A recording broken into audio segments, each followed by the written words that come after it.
माझं सोलापूर न्यूजमध्ये आपल्या सगळ्यांचं स्वागत। सोलापूर शहरासोबतच जिल्ह्यातील 1,48,00,000 घरगुती ग्राहकांकडे 22,78,00,000 रुपयांच्या वीज बिलांची थकबाकी आहे। दरम्यान वीज बिल वसुलीसाठी सोलापूर शहरासोबतच सोलापूर जिल्ह्यातील सर्व अभियंते, अधिकारी व कर्मचारी आणि विशेष पथके थकबाकी वसुलीसाठी ऑन फील्डवर असल्याचे सांगण्यात येत आहे। घरामध्ये टीव्ही, फ्रीज, वॉशिंग मशीन, विविध उपकरणे, डिश टीव्ही, 2 ते 3 मोबाईल, विद्युत वाहने, ऑनलाईन शिक्षण व कामे इत्यादी प्रमुखाने विजेवरच अवलंबून आहेत।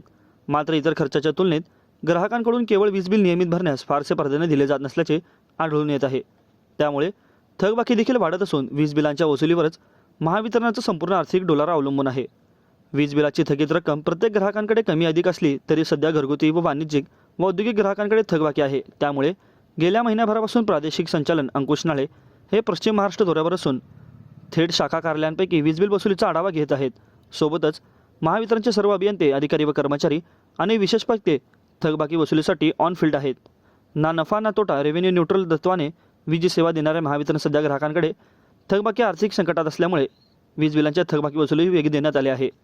माझं सोलापूर न्यूज या यूट्यूब चॅनलला सबस्क्राईब करा आणि बेल आयकॉन प्रेस करायला विसरू नका।